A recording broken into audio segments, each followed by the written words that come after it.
পাঠ্য বই ছাত্রছাত্রীদের হাতে পৌঁছায় নাই, কবে পৌঁছাবে এটা আমগের উপদেষ্টা জানে না। শোনেন কি কয়। কোনো বছরেই মার্চের আগ পর্যন্ত সব বই দেওয়া হয়নি, কবে নাগাদ সবাই সব বই পাবে এটা আমি জানি না। আপনি ওনারা জিগান আপনি ডায়াপার পাল্টাইছেন কিনা, দেখবেন এটাও উনি জানেন না। আবার আমার দেশে একটা প্রতিবেদন দেখলাম, সেখানে দাবি করা হয়েছে যুবলীগ নেতার ষড়যন্ত্রে পাঠ্য বই পাওয়া বিলম্বিত হইতেছে। নির্ধারিত সময়ের মধ্যে শিক্ষার্থীদের হাতে যেন এনসিটিবি বই তুলে দিতে না পারে সে লক্ষ্যে কলকাঠি নাড়তে শুরু থেকে সক্রিয় হয়ে ওঠে একটি চক্র, যারা অযথার সময় ক্ষেপণ করে লক্ষ্য হাসিল করতে চায়। তাদের মূল লক্ষ্য ছিল অন্তর্বর্তী সরকারকে বিব্রত করা। বিভিন্ন গোয়েন্দা সংস্থা ও এনসিটিবির কর্মকর্তাদের সঙ্গে কথা বলে এর সত্যতা মিলেছে।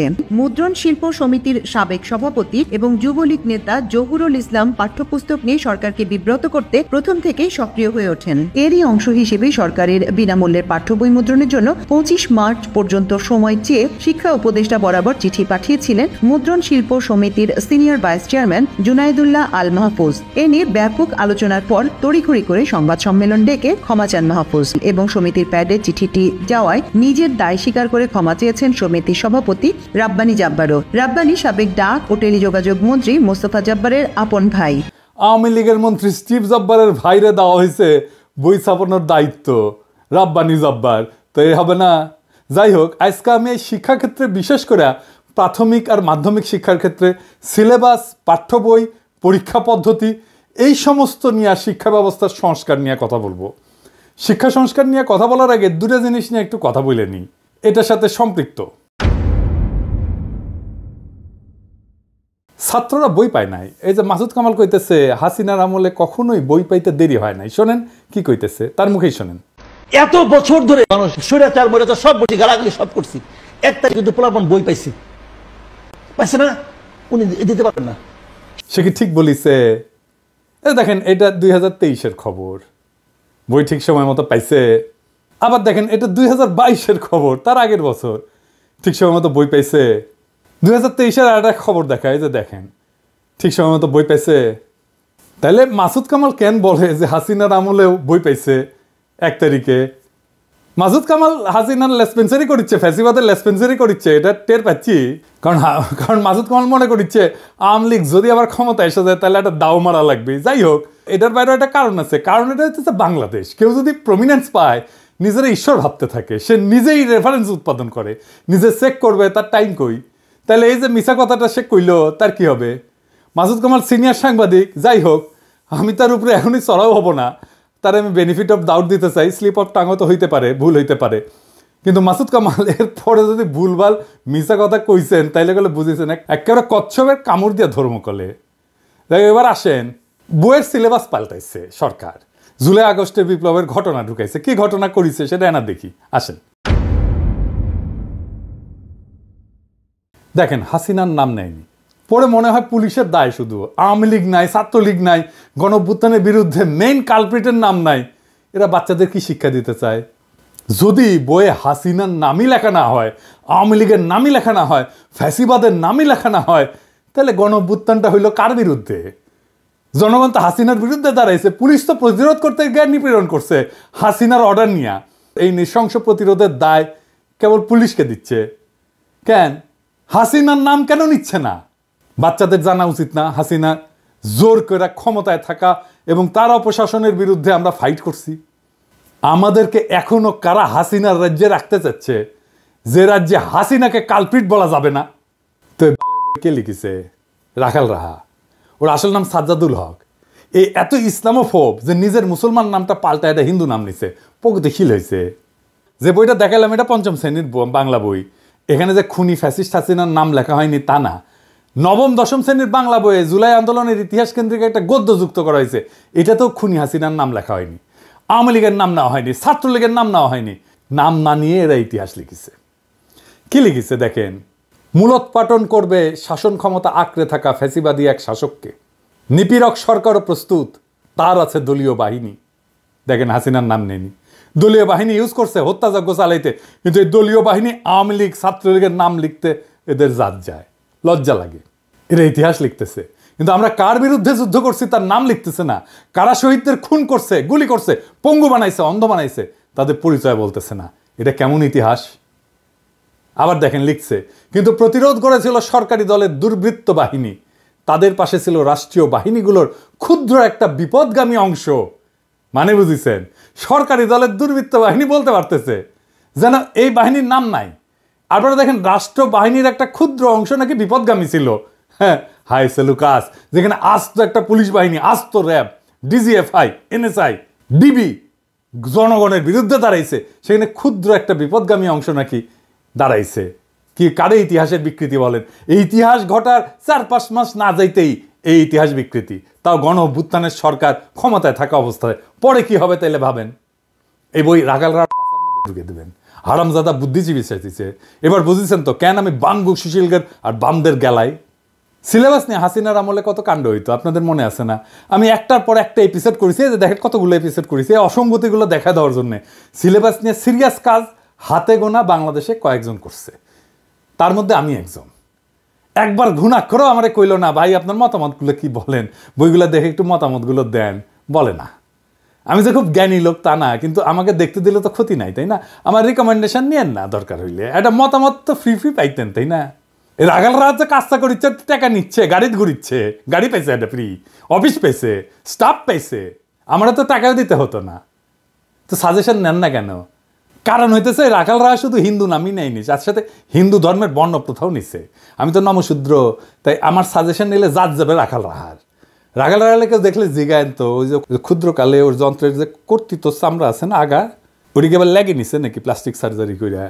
যাই হোক, দেখেন আসিফ মাহতাব উৎস যে নতুন বই নিয়ে কি কইতেছে, ওরাও তো খুশি না। দেখেন এর ভিতরে কি কি দিচ্ছে তার একটা নমুনা কেউ একজন লিক করেছে, এবং এটা আসলে যে তাদের মধ্যে আছে সেটা আমরা কনফার্ম করেছি। যে একটা গল্প তারা দিয়েছে, এটা আপনারা সব অনলাইনে পাবেন। তো গল্পটার এখানে অনেক সুন্দর সুন্দর কথা আছে, তার মধ্যে আমি একটা পড়ে শোনাই, যেটা পড়তেও আমার ভালো লাগছে। Sundays try to walk like a lady and not like the slut that you bent on becoming. এটার মানে হচ্ছে এইভাবে, মানে রবিবারে ভালোভাবে হেঁটে যাবে, যাতে করে তুমি যেই খানকি না সেটা হতে চাও, তুমি সেটা না হতে পারো। এবং এই গল্পে এই ওয়ার্ডগুলি, মা মেয়েকে খানকি ডাকছে, এটা মানে বারবার আসছে। আমি জানি না এই গল্পটা আমাদের সাহিত্য বা ইংলিশের ক্লাস 9-এর বইয়ে থাকা কতটা প্রয়োজন। তার মানে সিলেবাস নিয়ে ঝামেলা মিটাতে পারে নাই। এবার আসেন আমি সলিউশন নিয়ে কথা বলি। এখন যেভাবে বই ছাপা হয় সেটা বন্ধ করতে হবে, তাইলে পরিবেশের ক্ষতি কিছুটা কমবে। গাছ কাটতে হবে না কাগজ তৈরি করার জন্য, কোনো ছাপা বই থাকবে না। ছাত্রছাত্রীরা ট্যাব পাবে, ট্যাব 1 বছর বইয়ের জন্য প্রত্যেক ছাত্রের পিছনে খরচা হয় প্রায় 500 টাকার মতো। ট্যাবের আয়ুষ্কাল যদি 3 বছর ধরি, তাহলে এই 3 বছরের খরচা মানে 1500 টাকায় বাংলাদেশে একটা উন্নত মানের ট্যাব উৎপাদন করা যাবে, যেটা পড়ালেখা করতে পারবে। চিন্তা করেন কি পরিমাণে কর্মসংস্থান হবে যদি আমরা বাংলাদেশে ট্যাব উৎপাদন করতে পারি। আবার ট্যাবের তো ট্রাবল শুটিং হবে, রক্ষণাবেক্ষণের জন্য নানা উদ্যোগ গড়ে উঠবে, নানা লোক এখানে কাজ করবে। এইটা সব স্কুল মাদ্রাসা একসাথে থাকবে, একটা সেন্ট্রাল ডেটাবেজে ভ্যালিডেটেড চ্যাপ্টার থাকবে বইয়ের, লেখে ওইখানে ভ্যালিডেটেড চ্যাপ্টার একটা স্টোর করা হবে আর্কাইভে।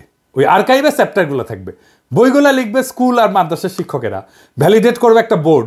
সংশ্লিষ্ট স্কুল বা মাদ্রাসার নিজের বই বা নিজের মডিউল সেন্ট্রাল ডেটাবেস থেকে, ওই আর্কাইভ থেকে চ্যাপ্টার দিয়ে নিজেরাই তৈরি করে নেবে ইলেকট্রনিক্যালি, বলবে এই আমার বই এই চ্যাপ্টারগুলো থাকবে, ব্যাস বই তৈরি হয়ে গেল। ওটা ডাউনলোড করে নেবে ছাত্ররা। এটা সুবিধা হচ্ছে স্থানীয় ভিত্তিতে নিজস্ব সিলেবাস তৈরি হবে। ধরেন আমি একটা এক্সাম্পল দিই, ময়মনসিংহ, রাজশাহী, চাঁপাইনবাবগঞ্জ, পাবনা, বগুড়া, কুড়িগ্রাম, গাইবান্ধা, এই সমস্ত অঞ্চলে একটা বিশেষ রোগ হয়, জানেন, খুব খতরনাক রোগ হয়। এটার নাম হইতেছে কালাজ্বর। এইখানে কালাজ্বরের কিভাবে প্রতিরোধ করা যায়, কালাজ্বরের রুগীকে কিভাবে আইডেন্টিফাই করা যায়, সেই বিষয়গুলো যদি ওই অঞ্চলের বইগুলোতে থাকে, তাইলে চিন্তা করেন ওই অঞ্চলের ছেলে মেয়েগুলো যায় না উঠবে কিভাবে এই রোগটাকে সামলানো যায়। স্থানীয় অঞ্চলের সংস্কৃতি স্থানীয় স্কুলে পড়ানো হবে। ধরা যাক ময়মনসিংহ গীতিকা, এটা পড়ানো হবে ময়মনসিংহ অঞ্চলের স্কুলগুলোতে।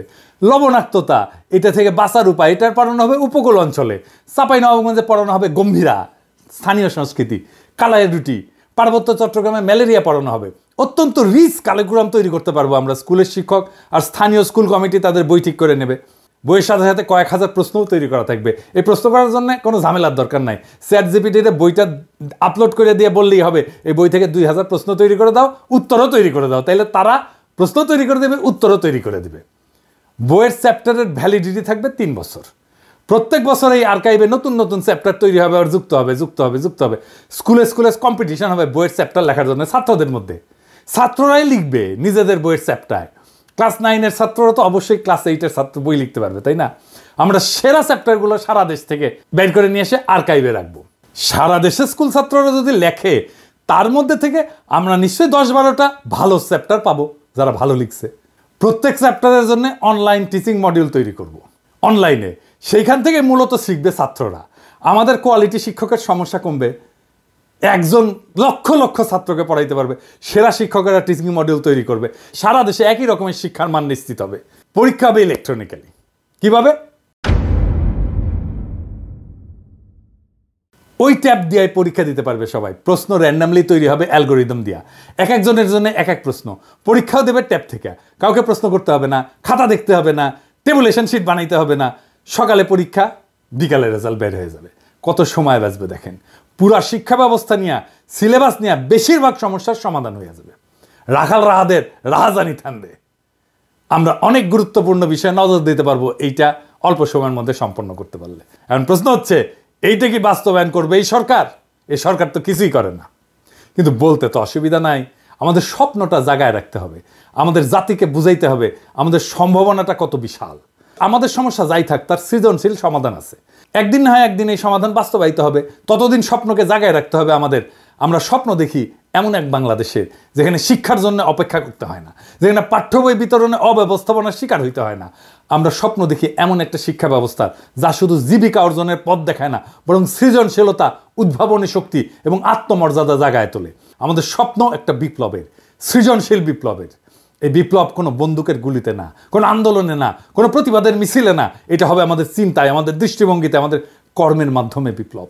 আমরা বিশ্বাস করি প্রত্যেকটা শিশু একটা সম্ভাবনার প্রদীপ। আমাদের কাজ সেই প্রদীপের আলোকে জ্বালানো। তাদের হাতে কেবল সঠিক বই তুলে দেওয়া না, বরং এমন একটা শিক্ষার প্ল্যাটফর্ম দেওয়া যেখানে তারা নিজেদের শ্রেষ্ঠ সংস্করণ হয়ে উঠতে পারবে, সেই তার বেস্ট ভার্সন হয়ে উঠবে। আমরা চাই প্রত্যেকটা শিশু জানুক যে তারা কেবল ভবিষ্যতের অংশ না, তারা নিজেরাই ভবিষ্যৎ। এই শিক্ষা ব্যবস্থা তাদের আত্মবিশ্বাস, সৃজনশীলতা এবং নেতৃত্বের গুণাবলী গড়ে তুলবে। তারা শুধু স্বপ্নই দেখবে না, তারা স্বপ্ন বাস্তবায়নও করতে শিখবে।